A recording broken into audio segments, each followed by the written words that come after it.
আমার খালা ছিলেন এক অসাধারণ সুন্দরী নারী।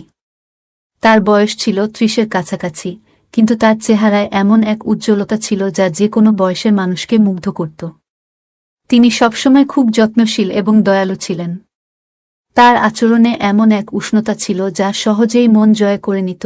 খালু প্রায়ই তার কাজ নিয়ে ব্যস্ত থাকতেন, তাই খালা বেশিরভাগ সময় একাই থাকতেন। সেই নিঃসঙ্গ মুহূর্তগুলোতে তিনি আমাকে ডেকে পাঠাতেন, যেন তার সঙ্গ দিতে পারি। আমি খুশি মনে তার কাছে ছুটে যেতাম। তার সঙ্গে সময় কাটানো মানেই ছিল গল্পে মেতে ওঠা, হাসি আনন্দে ভরে ওঠা মুহূর্তগুলো। একদিন খালা আমাকে বিশেষভাবে বাড়িতে আসতে বললেন। তার ডাকে একটা আলাদা উষ্ণতা ছিল, আর আমি খুব খুশি হয়ে তার আমন্ত্রণ গ্রহণ করলাম। যখন আমি তার বাড়িতে পৌঁছালাম, তখন দরজার ওপাশ থেকে একটা শান্ত গৃহস্থালীর সুর বয়ে আসছিল। খালা তখন বাথরুম থেকে বের হচ্ছিলেন। তার ভেজা চুল থেকে এক ফোঁটা জল মাটিতে পড়ছিল, আর তার চোখে মুখে যেন প্রশান্তির ছাপ ছিল।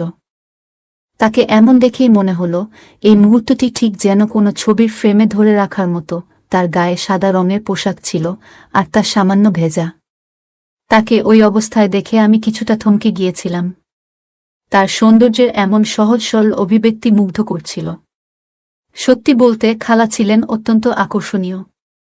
তাকে দেখে বোঝার উপায় ছিল না যে তিনি একজন বিবাহিত নারী। একদিন আড্ডার মাঝখানে তিনি হেসে বললেন, চলো আজ থেকে আমরা আরও ভালো বন্ধু হই। অনেক দিন পর এভাবে আড্ডা দিয়ে এত মজা করলাম আর এত হাসলাম। তার মুখের উজ্জ্বল হাসি দেখে আমিও হাসি চাপতে পারলাম না। মজা করে বললাম, তাহলে কি আগে আমি আপনার বন্ধু ছিলাম না? খালা তার চিরাচরিত হাসিটা ধরে রেখে বললেন, বন্ধু ছিলে, কিন্তু এতটা ঘনিষ্ঠভাবে না। আমি একটু ভেবেচিন্তে বললাম, খালা গাল লাল করো না, আমি কিন্তু পালাচ্ছি। এই কথা বলেই আমি হাসতে হাসতে দৌড় দিলাম। খালাও মজা করে আমার পেছনে দৌড়ালেন আর হাসতে হাসতে বললেন, একটু দাঁড়াও, দেখি ধরতে পারি কিনা। তার কণ্ঠে ছিল এক অদ্ভুত উচ্ছ্বাস, যেন আমরা কোনো শিশুর মতো মজা করছি। কিছুক্ষণ পর খালা হেসে হেসে থেমে গেলেন। চেয়ারে বসে ক্লান্ত গলায় বললেন, এখন একটু বিশ্রাম নেই। তার ক্লান্ত মুখ দেখে আমি পাশেই বসলাম। মজা করে বললাম, খালা এত তাড়াতাড়ি ক্লান্ত হয়ে গেলেন নাকি? তার মুখে একটু হাসি ফুটল, কিন্তু ক্লান্তি ঢেকে রাখতে পারলেন না। আমার কথা শুনে খালা আমাকে তার ঘরে নিয়ে গেলেন, আর তারপর আমার খালা দেখতে ছিল অসাধারণ সুন্দরী। বাইরে বের হলে সবাই তার দিকে চেয়ে থাকত। ছোটবেলা থেকেই জানতাম খালাখালু শহরে থাকেন, তাই তাদের সঙ্গে বেশি দেখা হতো না। একবার মা বাবা বিদেশে যাওয়ার সময় খালুর প্রস্তাবে আমি তাদের বাড়িতে থাকার সিদ্ধান্ত নিই। খালা প্রিয়ার সঙ্গে খালুর বিয়ে হয়েছিল কয়েক বছর আগে। তিনি ছিলেন সুন্দর, তরুণ আর আকর্ষণীয়। সবাই বলতো তাদের জুটি স্বর্গে তৈরি।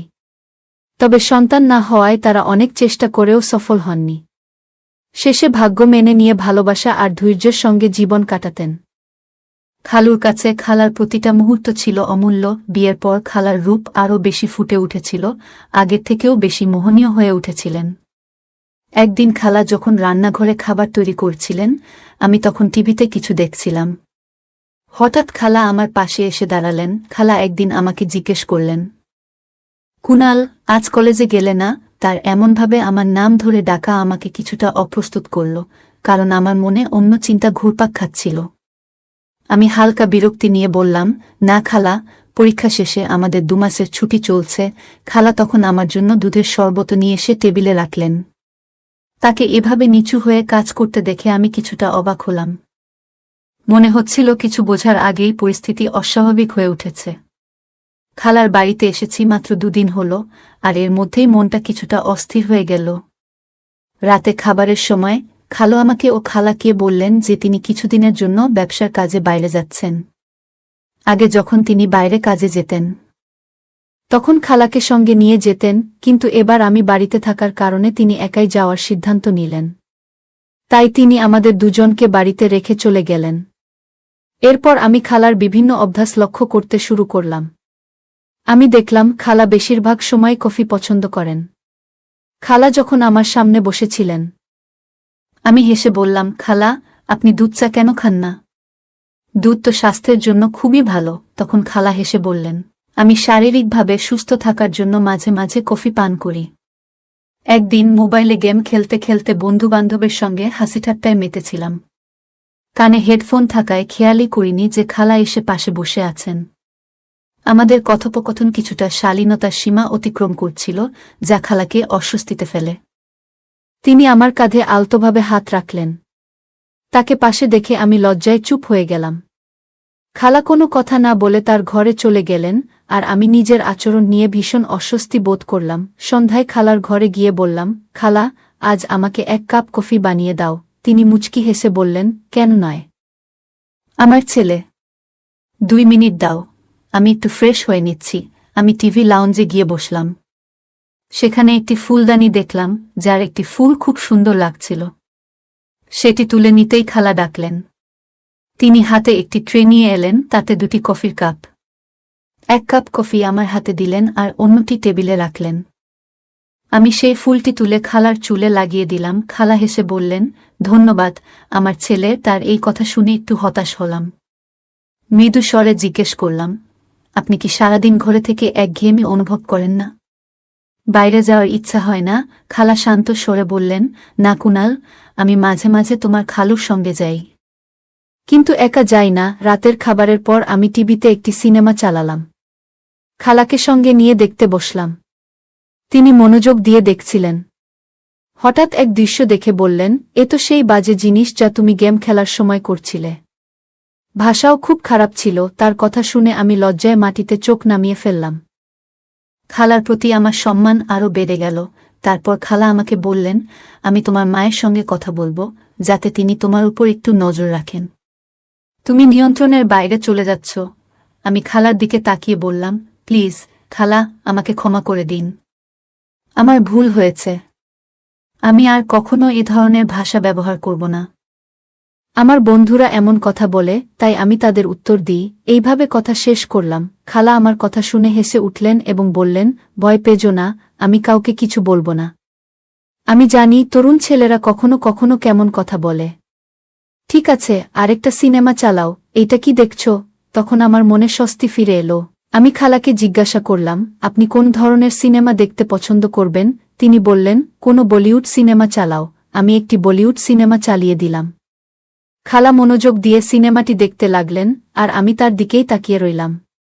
তিনি আরাম করে সোফায় বসে একটি পা অন্য পায়ের উপর তুলে রেখেছিলেন। আমি তার মতো করে একটি পা অন্য পায়ের উপর রাখলাম। মনে হলো খালা আমার এই আচরণটি লক্ষ্য করেছেন এবং তার মুখে হালকা হাসি ফুটে উঠল। তিনি সোফার এক পাশে বসেছিলেন, আর আমি বসেছিলাম অন্য পাশে। খালা হেসে সোজা হয়ে বসে গেলেন, আর আমি আবার তার নকল করার চেষ্টা করলাম। তখন খালা জোরে জোরে হাসতে শুরু করলেন এবং বললেন, কুনাল, তুমি আমার নকল কেন করছ? আমি তার দিকে তাকিয়ে মৃদু হেসে মাথা নাড়লাম। তখন তিনি মজা করে বললেন, কেন আমাকে বিরক্ত করার চেষ্টা করছ?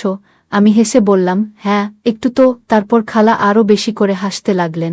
আমি মজা করে বললাম, অনেকদিন হলো কেউ আমাকে বকাঝকা করেনি বা কোনো শাসন পায়নি। আপনি এতটা একঘেয়েমি নিয়ে সারা দিন কাটিয়ে দিচ্ছেন। খালা আমার কথা শুনে কিছুটা অবাক হলেন এবং বললেন, কুনাল, আমি কি সত্যিই একঘেয়ে? আমি হেসে বললাম, জানি না, আমার কি হবে একা একা থেকে। খালা মৃদু হেসে বললেন, তোমার যদি ভালো সঙ্গী দরকার হয়, আমি ব্যবস্থা করতে পারি। তিনি আমাকে খুব সরল আর মজাদার মনে করছিলেন, যা আমার জন্য ভালোই ছিল। এই ধরনের কথাবার্তা চালাতে চালাতে খালা আমার সঙ্গে আরও বেশি স্বাভাবিক হয়ে গেলেন। রাত যখন প্রায় 12টা বাজে, তখন খালুর ফোন আসলো, আর তিনি উঠে নিজের ঘরে চলে গেলেন। আমি কিছুক্ষণ অপেক্ষা করলাম। সিনেমা দেখে এলইডি বন্ধ করে ঘরে ফিরছিলাম, তখন খালার ঘর থেকে মৃদু আওয়াজ পেলাম। খালা বলছিলেন, তোমাকে খুব মিস করছি। জানো না কিভাবে দিনগুলো কাটাচ্ছি। খালু কি বলছিলেন শুনতে পাইনি, তবে খালা তাকে দ্রুত ফিরে আসতে বলছিলেন। রাতে খালা দীর্ঘক্ষণ খালুর সঙ্গে কথা বলেছিলেন। সকালে ফ্রেশ হয়ে টিভি লাউঞ্জে এলাম, কিন্তু কাউকে পেলাম না। খালার ঘরের দরজা বন্ধ ছিল। বুঝলাম তিনি এখনো ঘুমাচ্ছেন। আমি কিচেনে গিয়ে নিজের জন্য কফি আর টোস্ট তৈরি করে নাস্তা শুরু করলাম। এমন সময় খালা বেরিয়ে এলেন।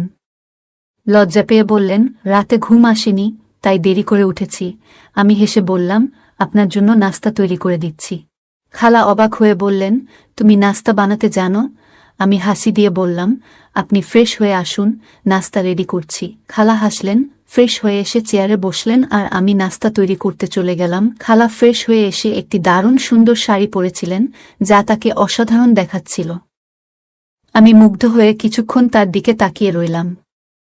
এরপর টেবিলে নাস্তা সাজিয়ে তার সামনে রাখলাম। খালা মুচকি হেসে আমার দিকে তাকালেন, তারপর স্নেহভরা হাত দিয়ে আমার মাথায় আলতো করে চুলগুলো এলোমেলো করে দিলেন। তিনি হাসতে হাসতে বললেন, তুমি তো বেশ বুদ্ধিমান। আমি ভেবেছিলাম তুমি আজকালকার ছেলেদের মতোই হবে, কিন্তু তুমি তো অনেক যত্নবান। আমি তার হাত ধরতে গেলে খালা হালকা করে মুচকি হেসে আমার গালে আলতো চাপ দিলেন। বললেন, তোমার চুল এলোমেলো হলেও তোমাকে আরও সুন্দর লাগছে। এরপর তিনি নাস্তা করতে শুরু করলেন। খাওয়া শেষে হাসি মুখে বললেন, কুনাল, আজ তুমি আমার দিনটা সত্যিই আনন্দময় করেছ। তোমাকে অনেক ধন্যবাদ। খালার মুখের সেই উজ্জ্বল হাসি দেখে আমার মন আনন্দে ভরে গেল। তিনি মজা করে বললেন, চলো, আজ থেকে আমরা আরও ভালো বন্ধু হয়ে যাই। অনেক দিন পর এভাবে মজা করে আড্ডা দিলাম আর এতটা হাসলাম। আমি হেসে বললাম, তাহলে কি আগে আমি আপনার বন্ধু ছিলাম না? খালা হাসতে হাসতে বললেন, বন্ধু তো ছিলে, কিন্তু এতটা ঘনিষ্ঠ ছিলে না। মজা করে বললাম, খালা, আমার গাল লাল করো না, আমি পালাচ্ছি। এ কথা বলেই দৌড়ে গেলাম, আর খালাও হাসতে হাসতে পেছনে ছুটলেন। তিনি বললেন, একটু দাঁড়াও, দেখি তো ধরতে পারি কিনা। কিছুক্ষণ পর ক্লান্ত হয়ে হেসে থেমে বড় চেয়ারে বসলেন। শ্বাস নিয়ে বললেন, এখন একটু বিশ্রাম নিই। আমি কাছে গিয়ে মজা করে বললাম, খালা, এত তাড়াতাড়ি ক্লান্ত হয়ে গেলেন? কথাটা শুনে খালা মুচকি হেসে আমার গালে হালকা টিপ দিলেন। আমি অভিমানী সুরে বললাম, আপনার কাছ থেকে আর ভালোবাসা আশা করতে পারি না, আপনি তো একদম কঠিন। খালা স্নেহ ভরে তাকিয়ে বললেন, এমন কথা বলো না। এবং যেখানে টিপ দিয়েছিলেন সেখানে আলতো করে হাত বুলালেন। তারপর হঠাৎ হেসে বললেন, আমি একটু পোশাক পরিবর্তন করে আসি। কিছুক্ষণ পর খালা লাল রঙের একটি পোশাক পরে বের হলেন। তাকে দেখে আমি স্তব্ধ হয়ে গেলাম, তিনি অসাধারণ লাগছিলেন। সোজা আমার দিকে এসে বললেন, চলো, আজ বাইরে ঘুরতে যাব। আমি চমকে গিয়ে বললাম, কি? আপনি তো বলেছিলেন খালুর সঙ্গে ছাড়া বাইরে যান না, তবে আজ কিভাবে? তিনি মুচকি হেসে বললেন, আমাদের বন্ধুত্ব এখন গভীর হয়েছে, আর আমার কিছু কেনাকাটা করতে হবে। আমরা ঘুরেও আসতে পারি। আমি বললাম, ঠিক আছে, তবে আমিও একটু পোশাক পাল্টে নিই। হয়তো কোনো মেয়ে আমার দিকেও তাকাবে। খালা হেসে আমার পিঠে মৃদু ধাক্কা দিয়ে বললেন, তুমি সবসময় এত মজা করো কেন? আমি হাসতে হাসতে বললাম, জীবনে মজা না থাকলে তো জীবনটাই মাটি। না হলে সারা জীবন আপনি আমাকে একঘেয়ে বানিয়ে রাখবেন। খালা প্রথমে অবাক হলেন, পরে বুঝে হেসে বললেন, তোমার এই কাণ্ডকারখানা বন্ধ না করলে এখানেই পেটাবো। আমি হেসে আমার ঘরে ঢুকে গেলাম। পরে আমরা একসঙ্গে মার্কেটে গেলাম। সেখানে গিয়ে দেখলাম, যে খালাকে দেখছে সবাই তাকিয়েই থাকছে। লাল রঙের পোশাকে তিনি অসাধারণ লাগছিলেন। আমি মজা করে খালাকে বললাম, ম্যাডাম, আপনি যখনই বাইরে বের হন সবাই আপনাকেই দেখছে, যেন তাদের আর কোনো কাজ নেই। খালা হেসে বললেন, কুনাল, লজ্জা করো। আমি তোমার খালা। আমি মাথা নিচু করে বললাম, ঠিক আছে খালাজান। খালা হেসে আমার পাশে বসে বললেন, তুমি কখনোই ফ্লার্ট করা থেকে বিরত হবে না, তাই না? আমি মুচকি হেসে বললাম, কোনো দুর্ভাগা আছে যে আপনাকে নিয়ে ফ্লার্ট করতে চাইবে? খালা হেসে বললেন, বাহ, তুমি তো বেশ। একটু চুপ থাকার পর তিনি আমার খুব কাছাকাছি এসে কানে কানে বললেন, সত্যি করে বলো তো, তোমার কি কোনো প্রেমিকা নেই? আমি তার দিকে তাকিয়ে মিষ্টি হেসে বললাম, না, এমন কেউ পাইনি। আপনার মতো এত সুন্দর মেয়ে কোথায় পাবো? আমি হেসে বললাম, গার্লফ্রেন্ড নয়, যদি জীবনসঙ্গী বানিয়ে নিতাম। খালা মিষ্টি হেসে বললেন, তুমি আমাকে এতটাই পছন্দ করো? আমি বিনয়ের সাথে মাথা নিচু করে বললাম, হ্যাঁ, আপনি আমার কাছে সবচেয়ে প্রিয়। খালা হেসে বললেন, তুমি কখনোই মজা করা থেকে বিরত হবে না, তাই না? আমাদের মধ্যে এমন হাসিঠাট্টা চলতেই থাকল। সকালে খালা বললেন, কুনাল, দুধ শেষ হয়ে গেছে, একটু নিয়ে এসো। আমি সম্মতি দিয়ে মার্কেটের দিকে রওনা হলাম। ফিরে এসে ফ্রিজে দুধ রেখে খালাকে জানাতে তার ঘরে গেলাম। কিন্তু দরজার সামনে দাঁড়িয়ে আমি কিছুটা বিস্মিত হয়ে গেলাম। খালা স্নান শেষে তাড়াহুড়ো করে তোয়ালে জড়িয়ে বেরিয়েছেন। সেই মুহূর্তে আমার মনে অস্বস্তি তৈরি হল এবং আমি দ্রুত নিজের ঘরের দিকে ফিরে যাচ্ছিলাম। ঠিক তখনই খালা পিছন থেকে ডাক দিলেন, তুমি কি দুধ নিয়ে এসেছ? আমি ভীষণ লজ্জিত ছিলাম, কিছু বলতে পারছিলাম না, শুধু মাথা নাড়লাম। খালা আস্তে আস্তে আমার দিকে এগিয়ে এলেন। আমি মাথা নিচু করেছিলাম। আর হঠাৎ খালা স্নেহভরে আমার মুখে হাত রেখে বললেন, সব ঠিক আছে তো? তিনি জিজ্ঞেস করলেন, কি হয়েছে? কেন এভাবে চুপ করে আছো? আমি তার চোখের দিকে তাকিয়ে বললাম, কিছু না। খালা খালা আমার চোখের দিকে গভীরভাবে তাকিয়ে মুচকি হেসে বললেন, কুনাল, সত্যি বলো তো, আমাকে তোমার কেমন লাগে? আমি মাথা নাড়লাম এবং আবার মাথা নিচু করে বললাম, খালা, আপনি যদি ভাবেন যে আমি এই কারণে আপনার প্রতি আকৃষ্ট হচ্ছি, তাহলে আপনি ভুল ভাবছেন। আপনার সৌন্দর্য অবশ্যই অসাধারণ, কিন্তু সৌন্দর্যই সব কিছু নয়। খালা গভীরভাবে নিঃশ্বাস নিলেন এবং আমাকে এমনভাবে দেখলেন যেন আমি কোনো পাগল। আমি আবার মাথা তুললাম এবং বললাম, আমি কখনো চাই না যে আপনি সাময়িকভাবে আমাকে গ্রহণ করুন, আর তারপর সারা জীবন আমাকে আপনার কাছ থেকে দূরে রাখুন। খালার জন্য এই মুহূর্তটা খুবই সংবেদনশীল ছিল। তিনি ধীরে ধীরে বিছানায় বসে পড়লেন এবং মৃদু গলায় বললেন, খালা আমাকে বললেন, এসো, এখানে এসে বসো। আমি ধীরে ধীরে তার পাশে গিয়ে বসলাম। তিনি আমার হাত ধরে নিজের হাতে রেখে মৃদু গলায় বললেন, কুনাল, জীবনে যা পাও তার জন্য কৃতজ্ঞ হওয়া উচিত। খালার মনের ভেতর তখন কি চলছিল সেটা আমি বুঝতে পারছিলাম না। আমি অস্বস্তি বোধ করে হাত সরিয়ে ধীরে ধীরে নিজের ঘরে চলে এলাম। এমন পরিস্থিতি থেকে সরে আসাটাই বুদ্ধিমানের কাজ মনে হল।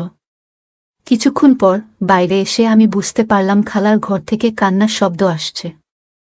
আমি দরজার কাছে গিয়ে জিজ্ঞেস করলাম, খালা, আপনি কি ঠিক আছেন? কোনো উত্তর এলো না, কিন্তু কান্নার শব্দ বন্ধ হয়ে গেল। আমি আবার জিজ্ঞেস করলাম, খালা, কেন কাঁদছেন? কি হয়েছে? ভেতর থেকে খালা উত্তর দিলেন, কুনাল, আমি একটু একা থাকতে চাই। দয়া করে তুমি নিজের ঘরে চলে যাও। আমি উদ্বিগ্ন হয়ে বললাম, আপনি তো ঠিক আছেন, তাই না? তিনি বললেন, হ্যাঁ, আমি ঠিক আছি। আমি কিছু বুঝে উঠতে পারছিলাম না কি করা উচিত। অবশেষে আমি নিজের ঘরে ফিরে গেলাম। কিছুক্ষণ পর খালা নিজেকে গুছিয়ে বেরিয়ে এলেন এবং আমার কাছে এসে ক্ষমা চাইলেন। সেদিনের পর থেকে আমি খালার প্রতি বিশেষ যত্নশীল হয়ে উঠলাম, কারণ তিনি ভীষণ একাকিত্বে ভুগছিলেন। আমি খালুকে ফোন করে দ্রুত বাড়ি ফিরে আসতে বললাম, কারণ খালা ছিলেন একজন তরুণ এবং সুন্দরী নারী, যিনি তীব্র একাকিত্বের শিকার হয়েছিলেন।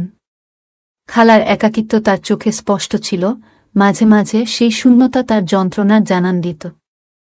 তবে সৌভাগ্যবশত আমাদের সম্পর্ক সবসময় সীমারেখার মধ্যে ছিল। আরও কয়েকদিন খালার বাড়িতে কাটানোর পর মা বাবা ফিরে এলে আমি নিজ বাড়িতে চলে যাই। বিদায়ের সময়